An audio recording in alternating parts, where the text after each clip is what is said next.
था rotational dynamics का first introduction lecture.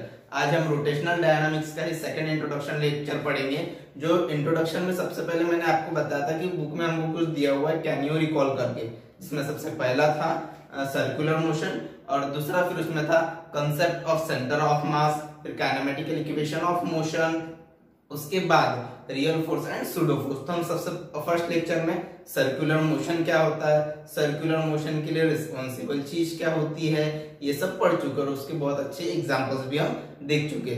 उसका आगे का जो लेक्चर है अभी हम आगे पढ़ेंगे। लेकिन ये बताने से पहले आपको आज मैं एक बहुत ही अच्छी छोटी सी स्टोरी बताना चाहता हूँ जो आपके जीवन से रिलेटेड बहुत काम में आने वाली है और आप अच्छे से सुनिएगा, ठीक है। तो ये गाँव की स्टोरी है।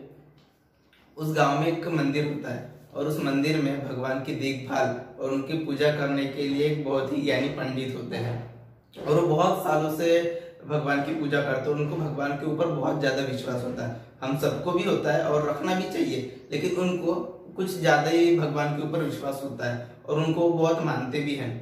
और वो ज्ञानी होने की वजह से उनके गांव के जो लोग होते हैं उनकी बहुत रिस्पेक्ट भी करते हैं, क्योंकि वो बहुत ज्ञानी होते हैं। और अगर ऐसी भी बहुत सारी चीजें होती है जिनमें वो बहुत अच्छे होते हैं, और अगर गांव के लोगों को कोई भी समस्या हो और वो अगर पंडित जी के पास जाते तो वो बहुत अच्छे तरीके से उनको हल भी कर देते थे। इसीलिए गांव के लोग उनकी बहुत ज्यादा रिस्पेक्ट करते थे, ठीक है। अभी एक दिन क्या हो जाता है कि उनके गांव में आती है बाढ़, मतलब बाजू वाले गांव में बाढ़ आती है और उनको पूरा 100% पता होता है कि उनके गांव में भी बाढ़ आने वाली है। और बाढ़ इतनी ज्यादा भयंकर होती है कि उसके वजह से पूरा गांव नष्ट होने वाला, और अगर गांव ही नष्ट हो जाएगा, वहां के सब घर वगैरह सब अगर बह जाएंगे तो लोगों को बचने का बिल्कुल भी चांस नहीं बचता।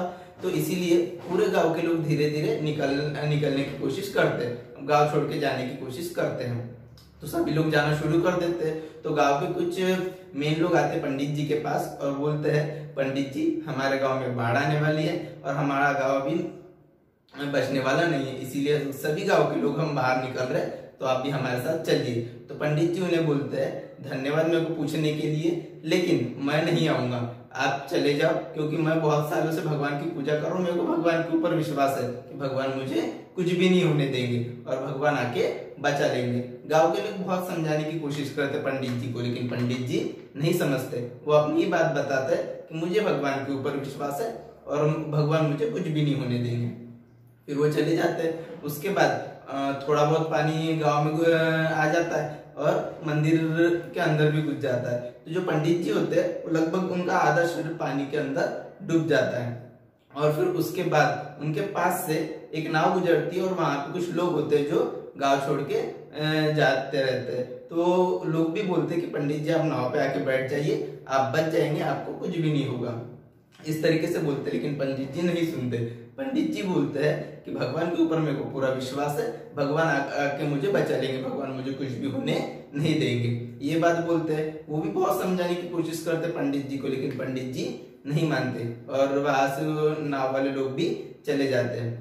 फिर कैसे भी पंडित जी को ऐसा समझ में आता है कि नहीं अभी बाढ़ कुछ ज्यादा ही हो गई है और अगर मैं ऐसे ही नीचे रहा तो मैं पानी में बह सकता हूँ। इसीलिए वो क्या करते हैं, कैसे भी करके मंदिर के ऊपर चढ़ जाते हैं। और मंदिर के ऊपर चढ़ने के बाद क्या होता है, ऊपर से एक हेलीकॉप्टर गुजरता है जहाँ पे मिलिट्री वाले लोग गांव के लोगों को बचाने के लिए आते हैं। और वहां से ऊपर से एक रस्सी फेंकते और बोलते पंडित जी को, पंडित जी आप रस्सी लेके रस्सी को पकड़िए और ऊपर चढ़ जाइए। तो पंडित जी बोलते हैं नहीं, मेरे को जरूरत नहीं है, भगवान मुझे बचाने के लिए आएंगे, मुझे भगवान के ऊपर पूरा भरोसा है। ऐसे करते हुए फिर उनकी भी नहीं सुनते, बस हेलीकॉप्टर भी चले जाता है। और फिर क्या होता है, बाढ़ कुछ ज्यादा ही बढ़ जाती है और मंदिर के साथ साथ पंडित जी भी उस बाढ़ में बह जाते हैं और पूरा गांव नष्ट हो जाता है। फिर मरने के बाद पंडित जी जाते हैं ऊपर और ऊपर मिलते भगवान जी से और भगवान से बोलते हैं, भगवान मैंने बचपन से लेकर आपकी सेवा किया, आपकी पूजा की और आपके ऊपर बहुत विश्वास था, बहुत ध्यान किया मैंने आपके लिए और आपकी बहुत ज्यादा सेवा की, फिर भी आपने मेरे साथ ऐसा क्यों किया, मुझे बचाने नहीं आए और मैं आज मर गया हूँ। तो फिर भगवान जी बोलते हैं कि मैं तुमको बचाने के लिए आया था, लेकिन अपने रूप में नहीं, किसी और रूप में। और वो सबसे पहले मैं गांव के लोगों के रूप में आया था तुमको बचाने के लिए, बचाने की कोशिश की, लेकिन तुम उस अपॉर्चुनिटी का, उस चांस को नहीं समझ पाए। ठीक है, फिर उसके बाद जो तुम्हारे नाव से गए थे लोग, तुम्हारे पास से नाव से गए थे, उनके रूप में भी एक बार मैं बचाने के लिए आया था, लेकिन आप उसको भी नहीं समझ पाए। फिर जो लोग हेलीकॉप्टर लेके आए थे, उनके रूप में भी मैं एक बार बचाने के लिए आया था, लेकिन आप उसको नहीं समझ पाए। ऐसा करके भगवान बोलते हैं। बिल्कुल उसी तरीके से हमारे जीवन में भी ऐसे बहुत सारी अपॉर्चुनिटीज, हमारे जीवन में भी ऐसे बहुत सारे चांस आते हैं जिसको हम नहीं पहचान पाते, और जो करना चाहे वो नहीं कर पाते। तो हमारे जीवन में भी ऐसे बहुत सारे चांसेस होते हैं जो हमारे सामने से आके चले जाते हैं, तो उसको पहचानिए और आप उसमें जो करना चाहते हैं वो करिए। उसमें ऐसी चीज करिए जो आप अपने लाइफ में करना चाहते हो और बोलते हैं कि मुझे टाइम नहीं मिला था। अगर इस तरीके के अगर कोई चांस आते, उस चांस का अच्छे तरीके से उपयोग कीजिए, और आप जो करना चाहते हैं उस तरीके का चांस मिलने के बाद वो कीजिए। तो बस ये आपके बच्चों के लिए ही नहीं, लगभग सभी जनरेशन के लोगों के लिए बहुत इंपॉर्टेंट होती है कि हमारे जीवन में ऐसे बहुत सारे चांसेस आते हैं जिसको हम पहचान नहीं पाते, तो उसको पहचानिए और उसका अच्छे तरीके से उपयोग भी कीजिए। बिल्कुल उसी तरीके से अभी जिस तरीके से हमारे देश की सिचुएशन चल रही है, कोरोना वायरस को से बचने के लिए जो लॉकडाउन लगाया गया है, उस लॉकडाउन के पीरियड में हमको टाइम बहुत फ्री मिलता है। और आपने खुद के भी मुंह से और दूसरे के मुंह से ये बात कभी ना कभी तो भी सुनी होगी कि यार मुझे कभी टाइम नहीं मिल रहा है, और अगर टाइम मिलता तो मैं बहुत अच्छा कर सकता था। तब ये बात कोई नहीं बोलेगा कि अभी मुझे टाइम नहीं मिल रहा है, क्योंकि इस तरीके का जो टाइम अभी है ना, आपको ऑफिस का टेंशन होता है, ना बच्चों को कॉलेज का टेंशन होता है, ना किसी को अपने काम का टेंशन होता है, अभी किसी भी चीज का टेंशन नहीं है। सुबह से लेकर शाम तक घर पे ही बैठे होते हैं, और उस टाइम का बिल्कुल भी कोई मतलब सभी तरीके से सभी लोग उसका अच्छे तरीके से उपयोग नहीं कर पाते। तो इस तरीके का टाइम हमको और दोबारा मिलने वाला नहीं है, और भगवान करे कि ऐसे सिचुएशन के हिसाब से कभी मिलना भी नहीं चाहिए, लेकिन इतना फ्री टाइम हमको कभी भी मिलने वाला नहीं है। और अगर इतना फ्री टाइम अगर अभी हमको मिल रहा है तो हमने उसका उस तरीके से उपयोग भी करना चाहिए। हम उसका उपयोग उस तरीके से नहीं कर रहे, और अगर ये सिचुएशन टल गई, जो हमारे ऊपर समस्या अगर वो टल गई, और उसके बाद अगर हम फ्री होने के बाद जब अपने काम धंधे में लग जाएंगे, बच्चे अपने स्कूल कॉलेज ट्यूशन में जाने लगेंगे, और उसके बाद अगर हमको किसी ने पूछा कि तूने ये नहीं किया, और अगर उसको हम बोलते कि हमको टाइम नहीं मिला, तो उसमें टाइम की नहीं, उसमें हमारी गलती होगी कि जो हमारे पास एक बहुत बड़ी अपॉर्चुनिटी है इस टाइम का बहुत अच्छे तरीके से उपयोग करने की, वो अभी हम नहीं कर रहे। ऐसे बहुत लोग होते जीवन में जो कुछ करना चाहते लेकिन टाइम न मिलने की वजह से वो नहीं कर पाते। तो आप जो अपने जीवन में करना चाहते हैं, तो ये टाइम आपके पास बहुत अच्छा है कि इस टाइम का उपयोग करके आप जीवन में बहुत कुछ कर सकते हैं।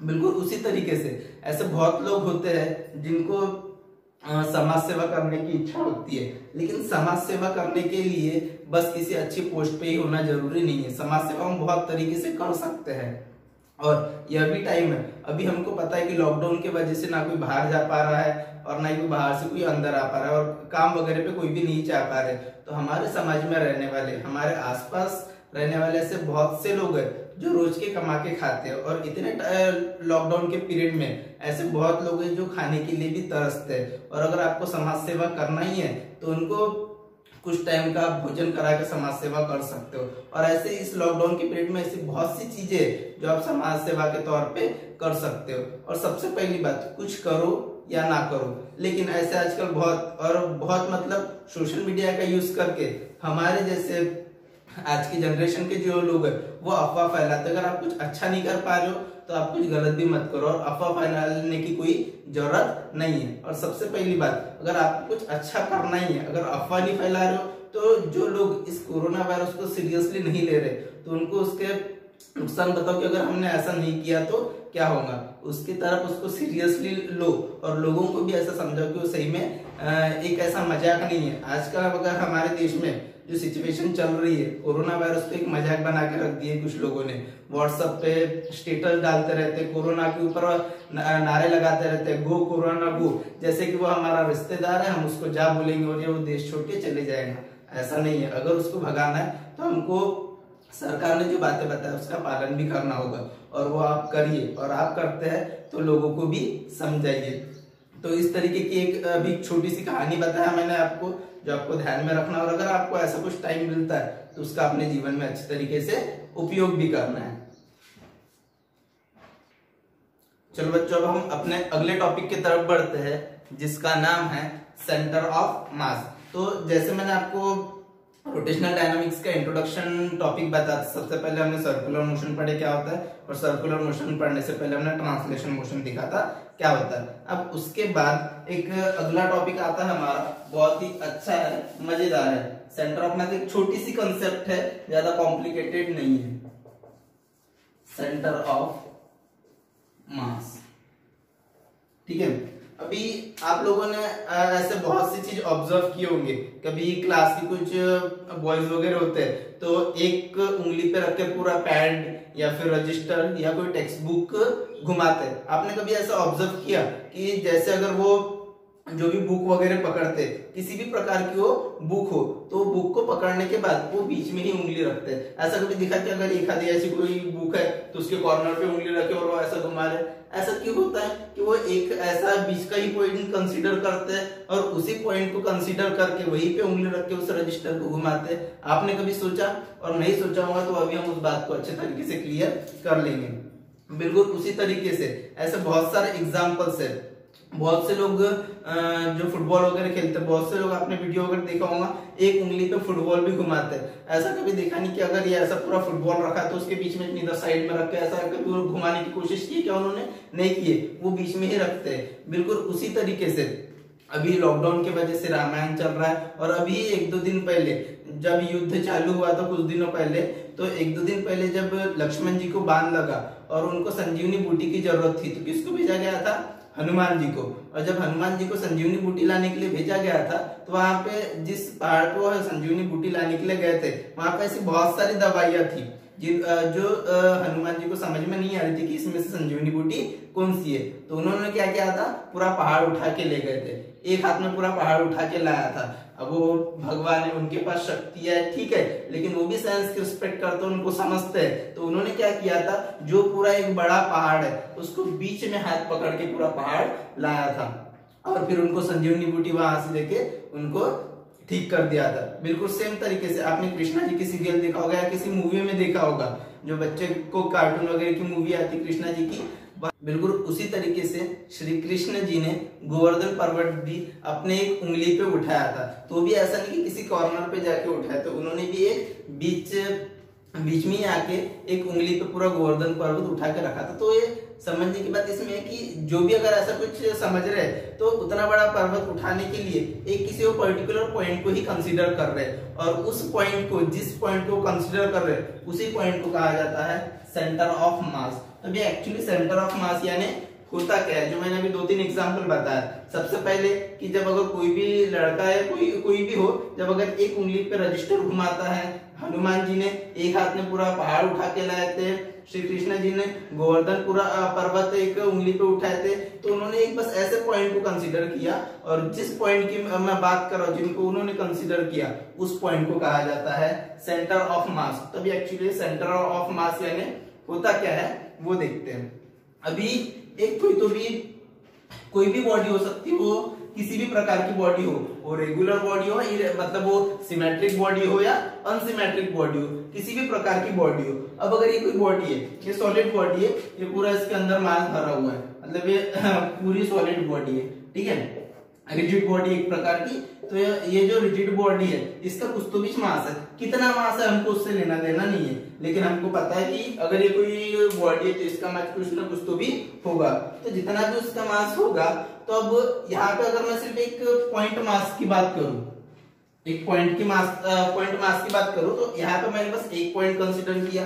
इस रिजिड बॉडी में ऐसे नंबर ऑफ पॉइंट्स है, और उन नंबर ऑफ पॉइंट्स में से मैंने एक ऐसा पॉइंट कंसीडर किया जो पूरे बॉडी के टोटल मास, जो पूरे बॉडी के टोटल मास को क्या करता हो, कंसंट्रेट करता हो। और अगर किसी बॉडी का एक ऐसा पॉइंट होता है जिस पॉइंट पर पूरे बॉडी का अगर मास कंसंट्रेट करता है, तो उसी पॉइंट को कहा जाता है सेंटर ऑफ मास। उसी पॉइंट को क्या कहा जाता है, सेंटर ऑफ मास। और ऐसा जरूरी नहीं है कि अगर सेंटर ऑफ मास किसी की बॉडी की अगर हम बात करें तो उसके सेंटर पे भी आए, वो कहीं पे भी आ सकता है। अब वो देखते हैं कि कहीं पे भी कैसा आ सकता है।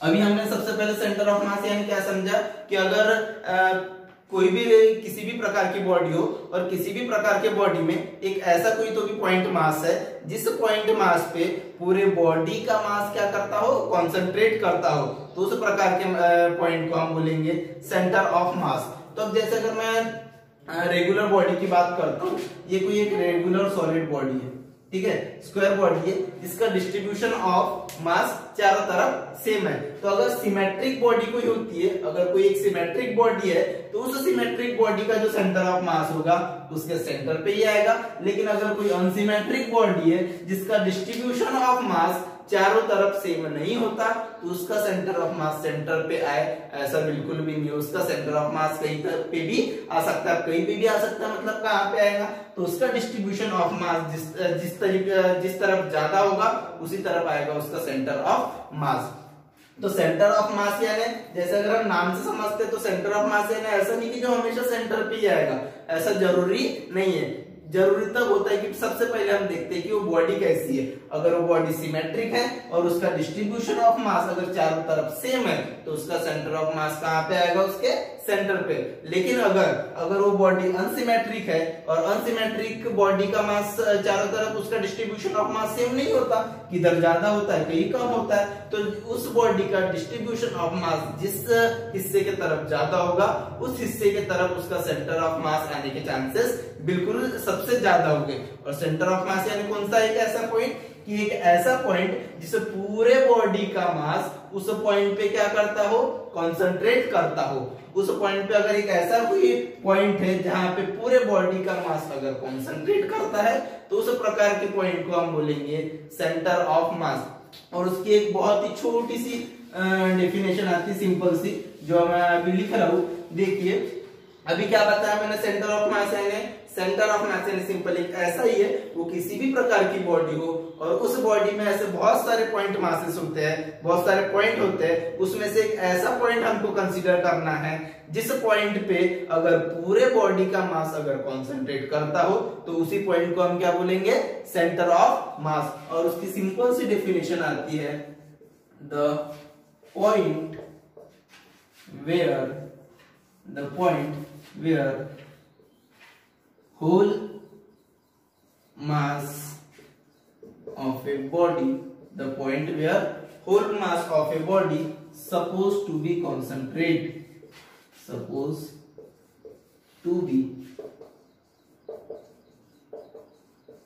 it is called as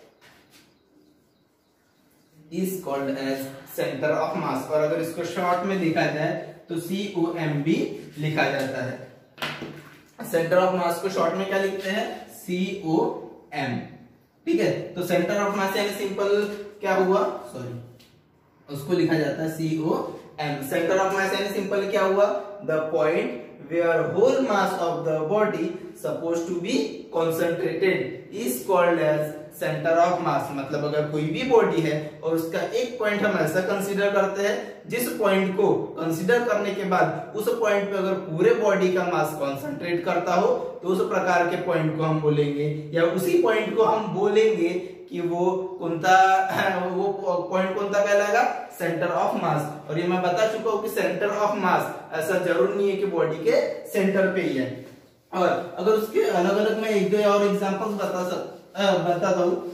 जैसे अभी जो मैंने अभी डेफिनेशन लिखा, तो अगर आपको ऐसा लगता है कि नोट करना चाहिए तो वीडियो का स्क्रीनशॉट ले लीजिए और उसको बाद में आराम से नोट कीजिएगा, ठीक है। तो अभी अगर मैं किसी भी प्रकार की बॉडी लेता हूँ, तो जैसे ये कोई रिजिड बॉडी है, ठीक है, तो इसका सेंटर ऑफ मास कहाँ पे आएगा हम बता नहीं सकते, कहाँ पे आएगा बता नहीं सकते, मतलब इतना कंफर्म बता सकते कि इसका जो सेंटर ऑफ मास आएगा वो सेंटर पे आएगा, ऐसा नहीं है, क्योंकि इसका डिस्ट्रीब्यूशन ऑफ मास चारों तरफ बिल्कुल भी सेम नहीं है। लेकिन अगर ये ऐसा कोई ट्रायंगल है और इसका अगर डिस्ट्रीब्यूशन ऑफ मास चारों तरफ है तो उसका जो सेंटर ऑफ मास आएगा वो बिल्कुल भी सेंटर पे आएगा, हम 100% बता सकते हैं, ठीक है। बिल्कुल इसी तरीके से अब अगर सेंटर ऑफ मास अगर बात करते हैं, यहाँ पे वर्ड मास आ रहा है, इसका मतलब ऐसा नहीं कि वो एक प्रकार का मास है, ऐसा बिल्कुल भी नहीं है। या ऐसा भी नहीं है कि जहां पे बॉडी रही वो ऐसा जरूरी नहीं है कि अगर कोई किसी भी हम बॉडी की बात करते हैं, अगर कोई रिजिड बॉडी है हमारे पास तो रिजिड बॉडी के अंदर का जो मास है वही एक पॉइंट होगा,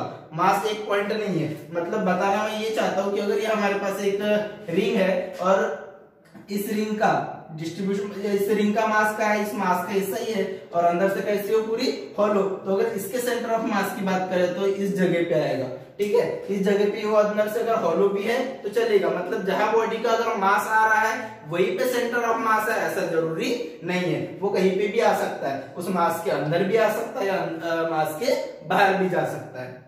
तो ये था छोटा सा हमारा सेंटर ऑफ मास जो हमको पता था। सेंटर ऑफ मास यानी हमने क्या देखा कि सेंटर ऑफ मास यानी एक ऐसा पॉइंट है जहां पूरे बॉडी का मास क्या करता हो, कॉन्सेंट्रेट करता हो, उसी को पॉइंट को हम बोलेंगे सेंटर ऑफ मास। और उसकी हमने डेफिनेशन क्या देखी, the point where whole mass of the body suppose to be concentrated is called as centre of mass. तो इस सेंटर ऑफ मास को थोड़ा सा और क्लियर समझने के लिए मैं अभी एग्जांपल बताता हूँ, उस एग्जांपल को थोड़ा सा अच्छे तरीके से देखिए और क्लियर हो जाएगा। क्योंकि ये सेंटर ऑफ मास हमको रोटेशनल मोशन में, मतलब रोटेशनल डायनामिक्स जो मैं आपको बता चुका हूँ, सर्कुलर मोशन और रोटेशनल मोशन का कॉम्बिनेशन है। तो जो रोटेशनल डायनामिक्स है इसमें हम सर्कुलर मोशन पढ़ने वाले हैं, तो सॉरी रोटेशनल डायनामिक्स में जो हम रोटेशनल मोशन पढ़ने वाले हैं उसमें हमको ये काम में आने वाला है, ठीक है। अभी मैं मान के चलता हूं कि एक कोई तो भी रॉड है, ठीक है, यहाँ पे एक मैं ऐसे रॉड कंसीडर करता हूं और इस रॉड का कुछ तो बीच मास है, इस रॉड का कुछ तो बीच मास है और इस रॉड का मैं मास मान के चल रहा हूं कि इसका मास कितना है 5 kg। एक रॉड है और इस रॉड का मास कितना है 5 kg। एक बड़ी रॉड है जिसका मास 5 kg है और इस रॉड का मास जो 5 kg है वो एक ऐसा, इस पूरे रॉड का एक ऐसा पॉइंट है जहां पे पूरे बॉडी का मास क्या करता हो, कंसंट्रेट करता हो। मतलब इस पॉइंट पे इस पूरे रॉड का मास क्या करता है, कंसंट्रेट। ये हमारी एक रॉड जिसका मास 5 kg है, ठीक है। तो इस पूरे रॉड का एक ऐसा पॉइंट है जिस पॉइंट पे इस पूरे रॉड का मास क्या करता है, कंसंट्रेट करता है। तो वही पॉइंट क्या कहलाएगा हमारे लिए, सेंटर ऑफ मास। तो अब जैसे अगर मैं यहाँ पे देखा जाए तो इस पूरे रॉड में ऐसे बहुत सारे छोटे छोटे पॉइंट मास होंगे, बहुत सारे पॉइंट मास होंगे छोटे छोटे, ठीक है। कितने हैं उससे मैटर नहीं करता, लेकिन हमको पता है कि बहुत सारे पॉइंट मास होंगे। तो उन्हीं पॉइंट मास में से एक ऐसा पॉइंट मास कंसीडर किया, हमने ये जान लिया कि हमको पता है कि ये कोई तो भी पॉइंट मास है जिस पॉइंट मास के ऊपर पूरे बॉडी का मास क्या करता है, कॉन्सेंट्रेट करता है। तो बिल्कुल इसी तरीके से एक ये छोटा सा पॉइंट न लेते हुए मैं एक दूसरा इधर सादा सा एक पॉइंट ले रहा हूं और मैंने ये भी बताया कि इस पॉइंट का मास भी कितना है 5 kg। हम इमेजिन करके चलते कि इस पॉइंट का मास कितना है 5 kg। अब इस पॉइंट का मास कितना है 5 kg, तो अब इस पॉइंट का मास अगर 5 kg है तो इसके ऊपर मैंने कुछ तो भी लगा दिया 5 न्यूटन का फोर्स, ठीक है। इसके ऊपर मैंने कुछ तो भी 5 न्यूटन का फोर्स लगा दिया इस डायरेक्शन में। तो अब हमको ये पता है according to Newton first law of motion की अगर इसके ऊपर मैंने फोर्स लगाया, इसके ऊपर अगर अनबैलेंस फोर्स लगाया तो ये क्या करेगा, मोशन करेगा और ये मोशन करते हुए कहा जाएगा आगे की तरफ। तो आगे की तरफ अगर जैसे इसके ऊपर फोर्स लगा, किसी भी ऑब्जेक्ट के ऊपर अगर फोर्स लगता है तो उसकी वेलोसिटी चेंज होती है विद रिस्पेक्ट टू टाइम, मतलब उस बॉडी में क्या आ जाता है, एक्सेलरेशन। हमको पता है तो जैसे अगर इस बॉडी के ऊपर मैंने फोर्स लगाया तो बॉडी क्या होगी, एक्सेलरेट हो जाएगी, सामने उसमें आ जाएगा एक्सेलरेशन। तो उस एक्सेलरेशन की वजह से बॉडी यहां तक के पहुंच गई, ये जो पॉइंट था वो यहां तक के पहुंच गया। तो अब अगर इस पॉइंट मास का अगर मेरे को एक्सेलरेशन निकालना है तो मेरे को क्या करना पड़ेगा, हमारे पास सिंपल सा फॉर्मूला फोर्स का, मास इनटू एक्सेलरेशन। फोर्स और मास की वैल्यू दी है तो एक्सेलरेशन यानी क्या हो जाएगा, F/m। फोर्स कितना है हमारा 5 न्यूटन, मास कितना है 5 kg, 5 हो जाएगा कैंसिल, बचेगा कितना 1। तो एक्सेलरेशन कितना आएगा हमारा, एक्सेलरेशन हमको मिलेगा 1 मीटर पर सेकंड स्क्वायर। तो ये किसका हिसाब था, सिर्फ एक पॉइंट मास का। तो वो यही पॉइंट मास मैं कंसीडर करता हूँ इसके लिए, यही पॉइंट मास कंसीडर करता हूँ इसके लिए। अब इसके लिए कंसीडर करने के बाद इसको मैं इरेज करता हूँ, अगर आपको लगता है तो स्क्रीनशॉट ले लीजिए, ठीक है। अब इसको मैं इरेज करता हूँ तो वही पॉइंट मास बिल्कुल सेम जो पॉइंट मास यहाँ पे मैंने कंसीडर किया था, बिल्कुल वही पॉइंट मास कंसीडर करता हूँ। और ये पूरी रॉड हमारी कितने इसका मास कितना है 5 kg एक जो रॉड है। अब इसके ऊपर बिल्कुल उसी तरीके से मैं उसके सेंटर ऑफ मास पे, ठीक है, ये मास है उसका 5 kg और ये उसका सेंटर ऑफ मास जिसके ऊपर मैंने फोर्स अप्लाई किया 5 न्यूटन, ठीक है। जैसे उस पॉइंट के ऊपर अप्लाई किया था हमने फोर्स, बिल्कुल उसी तरीके से यहाँ पे भी मैंने एक फोर्स अप्लाई किया, कितना 5 न्यूटन, इस डायरेक्शन में अप्लाई किया। तो अब सभी को पता है कि अगर इस ऑब्जेक्ट के ऊपर फोर्स लगाया गया, अगर इस ऑब्जेक्ट की इस रॉड के ऊपर अगर फोर्स लगाया गया तो ये बॉडी आगे क्या हो जाएगी, खिसक जाएगी, मतलब एक्सेलरेट हो जाएगी, उसकी वेलोसिटी चेंज होगी टाइम के रिस्पेक्ट में, ठीक है। तो ये बॉडी ऐसे मोशन करते हुए आ गई यहाँ पे। अब ये जो रॉड बनाने में थोड़ी बहुत गलती होती है तो एडजस्ट कर लेना, क्योंकि जैसी के वैसे एग्जैक्ट बने ऐसा जरूरी नहीं है, थोड़ा सा जो उसके लेंथ में उसका कुछ फर्क आ सकता है, ठीक है। तो हम मान के चल रहे हैं कि जैसे इस बॉडी के ऊपर 5 न्यूटन का फोर्स लगाया गया तो ये जो रॉड है वो आगे सरक के आ गई और वो यहां तक के आ गई। अब ये रॉड आ गई यहां तक के इस तरीके से। अब ये रॉड आ गई, इसका सेंटर ऑफ मास के ऊपर फोर्स लगाया गया था, कितना फोर्स लगाया गया था 5 न्यूटन। इस डायरेक्शन में लगाया तो उसी डायरेक्शन में क्या बढ़ेगी, बॉडी मोशन करते हुए आगे तरफ जाएगी। तो जब अगर इस बॉडी के ऊपर ये बॉडी यहां तक के पहुंच गई, मतलब अगर इस बॉडी का हमको एक्सेलरेशन निकालना है, इस बॉडी का अगर एक्सेलरेशन निकालना है तो इस बॉडी का एक्सेलरेशन निकालने के लिए क्या करेंगे, बिल्कुल वही जो इसके हमने पहले वाले एग्जांपल में किया। हमारे पास फोर्स का फॉर्मूला है मास इनटू एक्सेलरेशन, और अगर एक्सेलरेशन निकालना है तो A इज इक्वल टू हो जाएगा F/m। फोर्स की वैल्यू हमारे पास दी है 5 न्यूटन और मास की वैल्यू दी है 5 kg। तो हमको एक्सेलरेशन यानी A कितना मिल जाएगा 1 मीटर पर सेकेंड स्क्वायर, 1 मीटर पर सेकेंड स्क्वायर। यहाँ पे भी हमको एक्सेलरेशन मिल गया। तो इससे एक बात क्लियर होती है कि अगर कभी भी किसी बॉडी के ऊपर अगर फोर्स लगाया जाए और उसका अगर एक्सेलरेशन, हमको लीनियर एक्सेलरेशन अगर निकालना है तो उसके बॉडी के शेप के ऊपर डिपेंड नहीं करता। अगर हम बस सेंटर ऑफ मास को कंसीडर करते हैं और उस सेंटर ऑफ मास के ऊपर अगर हम फोर्स अप्लाई करते हैं तो ये 100% कंफर्म है कि वो बॉडी ट्रांसलेशन मोशन करेगी और उसका कुछ तो भी हमको एक्सेलरेशन मिलेगा। और अगर हम सेंटर ऑफ मास को कंसीडर करते हैं तो हमको बॉडी का शेप कैसा है, उसका साइज कैसा है, उससे फर्क नहीं पड़ता। हमको बस ये देखना है कि बॉडी का सेंटर ऑफ मास कहाँ पे है और उस सेंटर ऑफ मास के ऊपर अगर हम फोर्स अप्लाई करते हैं तो उस सेंटर ऑफ मास के ऊपर फोर्स अप्लाई करने के बाद 100% नहीं 200% ये कंफर्म है कि वो बॉडी कौन सा मोशन करेगी, ट्रांसलेशन मोशन ही करेगी। तो सर अब किसी के दिमाग में क्वेश्चन आ रहा होगा, तो सर क्या अगर इस पॉइंट मास को अगर हम कंसीडर नहीं करते, अगर इस पॉइंट मास को हम कंसीडर नहीं करते और इस पॉइंट मास के अलावा मैंने सेंटर ऑफ मास के अलावा किसी और पॉइंट को अगर कंसीडर करते तो क्या बॉडी ट्रांसलेशन मोशन नहीं करेंगी? बिल्कुल नहीं करेंगी। और अभी अगर यहाँ पे एक एग्जांपल बता रहा हूँ, आपको घर पे भी करके देख सकते हैं, आपको समझ में आ जाएगा। अगर ये किसी को लगता है तो आप स्क्रीनशॉट निकाल लीजिए, बाद में नोट कर लेना, मैं अभी इसको इरेज कर रहा हूँ, ठीक है। अभी वो बात जो आपके दिमाग में आ सकती थी उसी बात को थोड़ा सा क्लियर करते। जैसे अभी मैंने बताया कि अगर किसी भी बॉडी को अगर ट्रांसलेशन मोशन कराना है या कोई भी अगर बॉडी के ऊपर हम कुछ भी किसी भी प्रकार का कितने भी अमाउंट का अगर फोर्स लगा रहे और वो फोर्स उस पूरे बॉडी के एक ऐसे पॉइंट पे लगाया जा रहा है जिस पॉइंट पे पूरे बॉडी का मास क्या करता हो, कॉन्सेंट्रेट, यानी उस पॉइंट को हम क्या बोलेंगे, सेंटर ऑफ मास। यानी हम सीधी तरीके से बोल सकते हैं कि एक हम इस जगह पे उस पॉइंट पे फोर्स लगा रहे हैं, कौन से पॉइंट पे, जिस पॉइंट को हम बोलते हैं सेंटर ऑफ मास। तो अब जैसे मैंने बोला कि अगर हम किसी बॉडी के ऊपर फोर्स अप्लाई करते हैं तो ना हमको उसका शेप देखने की जरूरत है, ना उसका साइज देखने की जरूरत है कि उसका डिस्ट्रीब्यूशन ऑफ मास बराबर है या नहीं है, वो कैसा है, उससे हमको मैटर नहीं है। हमको बस पता है कि जो भी बॉडी हमारे पास हमारे सामने दिख रही है उसका सेंटर ऑफ मास अगर हमको पता है तो बस उसी सेंटर ऑफ मास के ऊपर हम क्या लगाएंगे, कुछ तो भी अमाउंट का लगाएंगे फोर्स।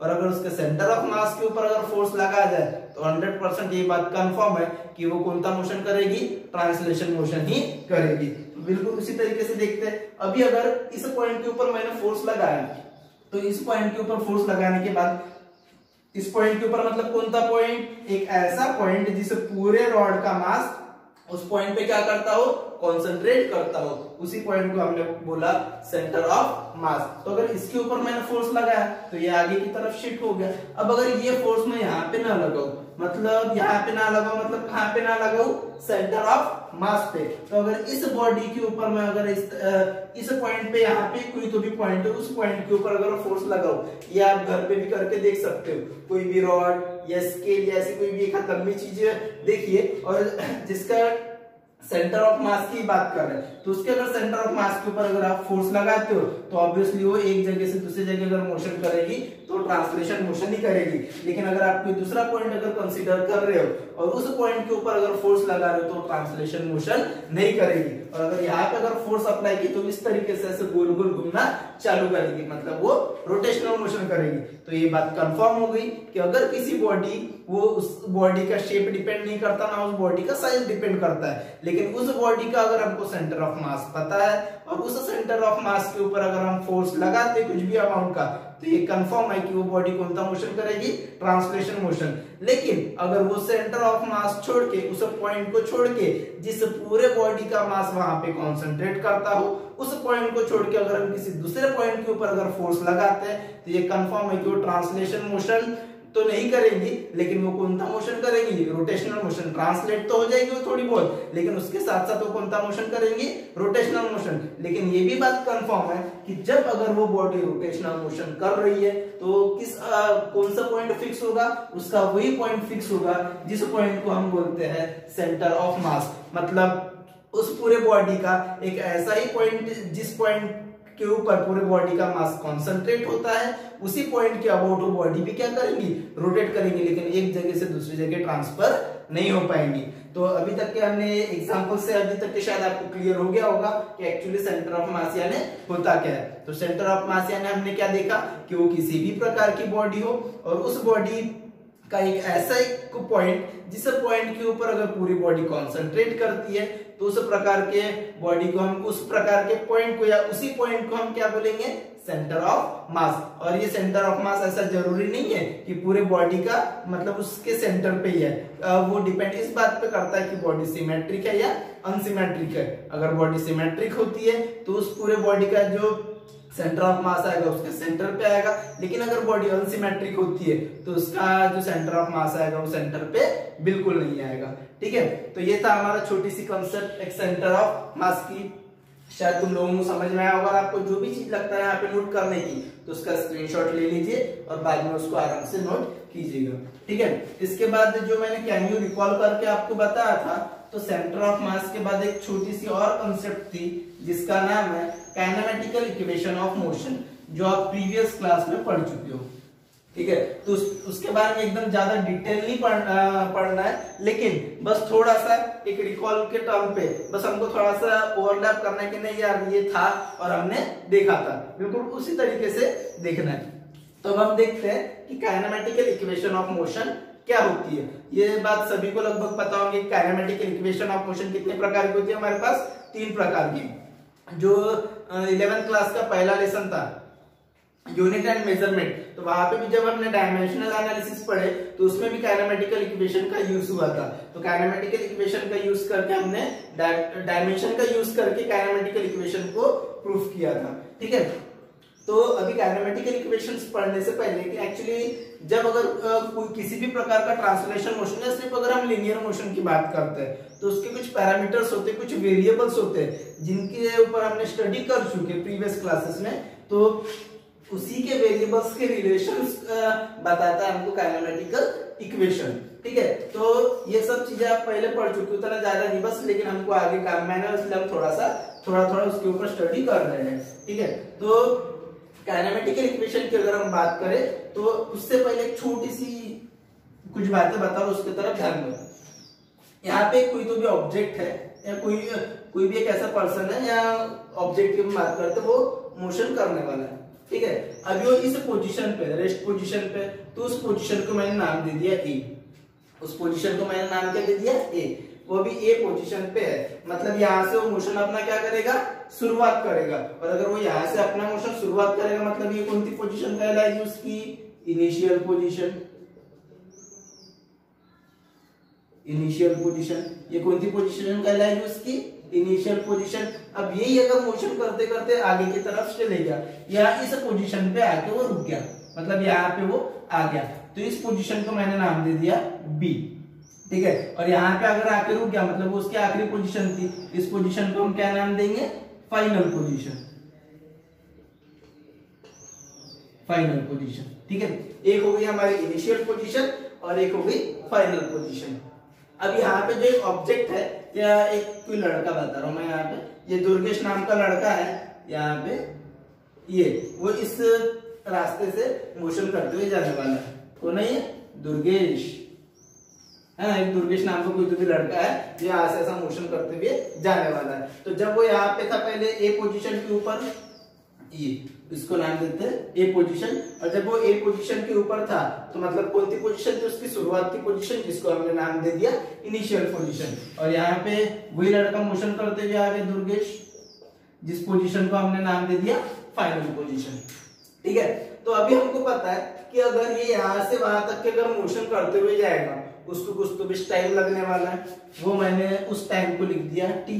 जो इस दुर्गेश को यहाँ से जाने के लिए वहां तक के जो भी टाइम लग रहा है, उस टाइम को नाम दे दिया मैंने टी, मतलब उस टाइम को हम टी से रिप्रेजेंट करेंगे, टाइम का ये सिंबल है टी, ठीक है। अब जैसे अगर यहाँ से इस ए पोजीशन से बी पोजीशन तक के जाएगा तो इसकी कुछ वेलोसिटी भी होगी, है ना, इसकी कुछ वेलोसिटी भी होगी। अब वो अगर मोशन करते हुए जा रहा है और यहाँ से अगर उसने कुछ तो भी मोशन किया तो उसकी जो भी वेलोसिटी होगी मैं उसको यू मानता हूँ, उसको यू मानता हूँ, और यहाँ पे जो भी वेलोसिटी होगी उसको मैं यू ही मानो, ऐसा जरूरी नहीं है। अब ऐसा जरूरी क्यों नहीं है, क्योंकि ये बात हमको भी समझती है कि अगर ये दुर्गेश अगर यहाँ से वहां तक के मोशन करते हुए गया तो ऐसा जरूरी नहीं है कि इनिशियल पॉइंट से, इनिशियल पोजीशन से लेकर फाइनल पोजीशन तक के उसकी वेलोसिटी कैसी हो, सेम हो, ऐसा जरूरी नहीं है। ऐसा हो सकता है, सेम हो सकती है, लेकिन उससे कुछ तो भी कम भी हो सकती है और कुछ तो भी ज्यादा भी हो सकती है। जब अगर दुर्गेश ने यहाँ से अपना मोशन स्टार्ट किया तो उसकी वेलोसिटी बढ़ भी सकती है, उसकी वेलोसिटी कम भी हो सकती है, कांस्टेंट भी हो सकती है, लेकिन ऐसा जरूरी नहीं है। इसीलिए मैंने इस जो यहाँ तक जब अगर दुर्गेश पहुंचा तो उसकी जो वेलोसिटी है उसको नाम दे दिया मैंने v। तो u यानी कौन सी थी दुर्गेश की इनिशियल वेलोसिटी, तो यहाँ पे मैं लिखता हूं सबसे पहले u यानी क्या थी, इनिशियल वेलोसिटी, इनिशियल वेलोसिटी। जब दुर्गेश ने अपना मोशन स्टार्ट किया था तो जब उसकी शुरुआत की जो वेलोसिटी थी वो थी इनिशियल वेलोसिटी, और जब उसने जहां पे अपने मोशन खत्म किया कहां पे, फाइनल पोजीशन पे, तो फाइनल पोजीशन पे जब वो पहुंचा तो उसकी वेलोसिटी कितनी थी, v, और v यानी कौन सी वेलोसिटी हमारी, फाइनल वेलोसिटी, फाइनल वेलोसिटी, ठीक है। जब अभी हमको पता है कि अगर ये, और t यानी क्या था हमारे लिए, टाइम, t यानी था टाइम, मतलब इस दुर्गेश को यहाँ से यहाँ तक के मोशन करने के लिए जो भी लगने वाला टाइम है वो टाइम था हमारे लिए t। u यानी उसकी शुरुआत की वेलोसिटी जिसको हमने नाम दे दिया इनिशियल वेलोसिटी, और v यानी आखिरी वाली वेलोसिटी जिसको हमने नाम दे दिया फाइनल वेलोसिटी, ठीक है। अब ऐसा मोशन अगर करते हुए जा रहा है तो उसने कुछ तो भी डिस्प्लेसमेंट भी कवर किया होगा, और डिस्प्लेसमेंट को हम डिनोट कैसे करते हैं, s, यानी s हो गया यहाँ पे हमारे लिए डिस्प्लेसमेंट,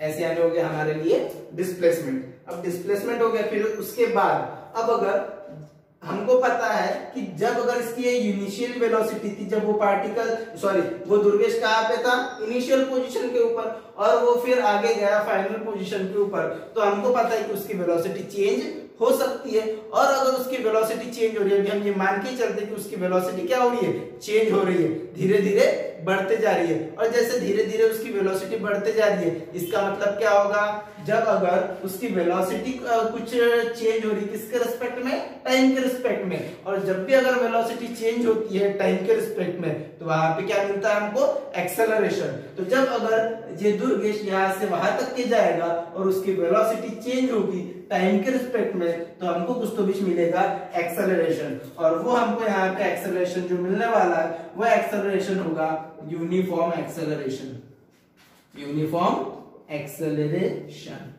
एक्सेलरेशन। यहाँ पे जो हमको एक्सेलरेशन मिलने वाला है वो कौन सा एक्सेलरेशन होगा, यूनिफॉर्म एक्सेलरेशन। और जो हम काइनेमेटिकल इक्वेशन की बात करते हैं यहाँ पे जो एक्सेलरेशन आता है वो यूनिफॉर्म एक्सेलरेशन ही होता है। और यूनिफॉर्म एक्सेलरेशन यानी क्या होता है आपको पता है, आपने प्रीवियस क्लास में पढ़ चुके। फिर भी एक छोटी सी कंसेप्ट बताता हूं मैं, जान लीजिए, उससे क्लियर हो जाएगा कि यूनिफॉर्म एक्सेलरेशन यानी होता क्या है।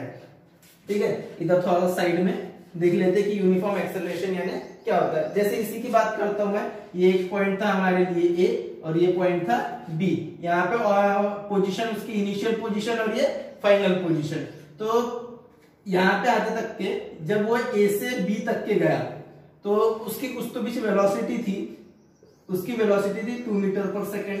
जब वो सी तक के गया, बी से सी तक के गया तो उसकी जो वेलोसिटी थी वो थी 4 मीटर पर सेकेंड। जब वो सी से डी तक के गया तब उसकी वेलोसिटी थी 6 मीटर पर सेकेंड। ठीक है, लेकिन जब वो ए से बी गया तो उसको जो लगने वाला टाइम था वो था 2 सेकेंड। जब वो बी से सी तक के गया तो उसको लगने वाला टाइम था 2 सेकेंड। और जब वो सी से डी तक के गया तो भी उसको लगने वाला टाइम कितना था, 2 सेकेंड। तो भी उसको लगने वाला टाइम कितना था, 2 सेकेंड। और उसकी वेलोसिटी चेंज हो रही है हमेशा किसके, टाइम के रिस्पेक्ट में। अब हमको पता है कि एक्सेलरेशन का जनरल फॉर्मूला क्या होता है, एक्सेलरेशन का फॉर्मूला होता है change in velocity with respect to time.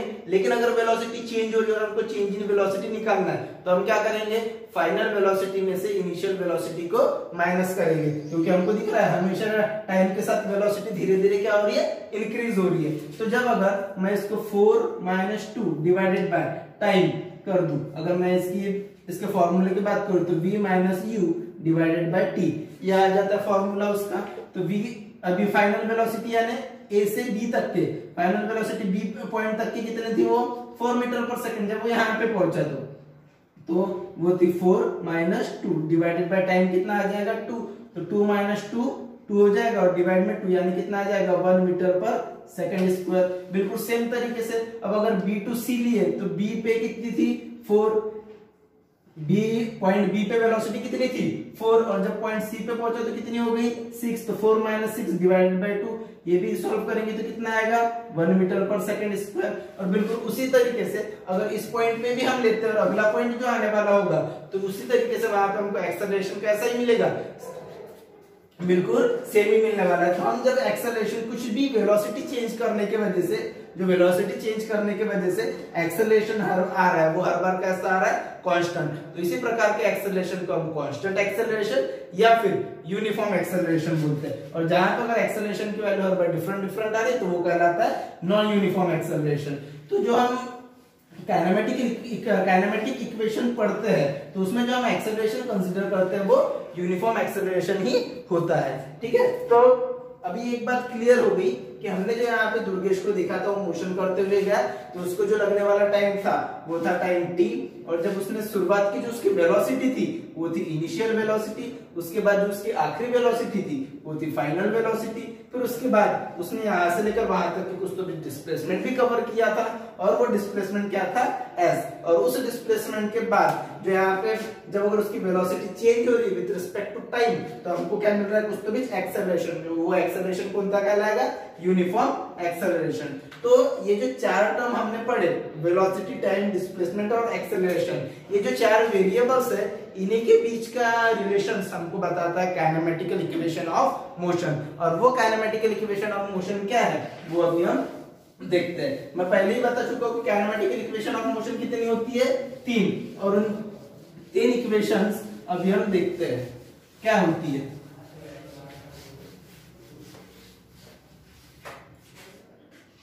तो 3 इक्वेशंस की अगर हम बात करें तो 3 इक्वेशन में सबसे पहली जिसको हम फर्स्ट काइनेमेटिकल इक्वेशन बोलते हैं वो होती है v = u + at। v = u + at, ये होती है हमारी फर्स्ट इक्वेशन। कौन सी इक्वेशन होती है, first equation, first kinematical equation. और फिर अगर सेकंड इक्वेशन की बात करें तो होती है s = ut + ½ at²। ये हो जाती है हमारी second equation, second kinematical equation of motion. और उसी में अगर हम थर्ड काइनेमेटिकल इक्वेशन की बात करें तो वो होती है v² = u² + 2as। ये हो जाएगी हमारी थर्ड काइनेमेटिकल इक्वेशन। ठीक है। तो ये तीनों काइनेमेटिकल इक्वेशन ऑफ मोशन हमारी है जो हमने 11th क्लास में पढ़ चुके हैं। इसका प्रूफ भी है, इसको डिराइव किस तरीके से गया था वो भी 11th क्लास में दिया हुआ है। तो ये सबसे पहली इक्वेशन है हमारी v is equals to u plus at। फिर सेकंड इक्वेशन है s is equals to ut plus half at square। और थर्ड इक्वेशन है v square is equals to u square plus twice as। v यानी हमारा u यानी होता है हमारा इनिशियल वेलोसिटी, v यानी फाइनल वेलोसिटी, फिर s यानी डिस्प्लेसमेंट, t यानी टाइम और a यानी क्या होता है एक्सेलरेशन। और ये चार ही वेरिएबल है, velocity, displacement, velocity, acceleration and time, जिनका रिलेशन हमको बताता है काइनेमेटिकल इक्वेशन ऑफ मोशन। तो आज जो हमारा इंट्रोडक्शन टॉपिक जो मैं 1-2 दिन से बोल रहा था यही था। और अब इसके बाद हम थोड़ा सा आगे की तरफ बढ़ेंगे।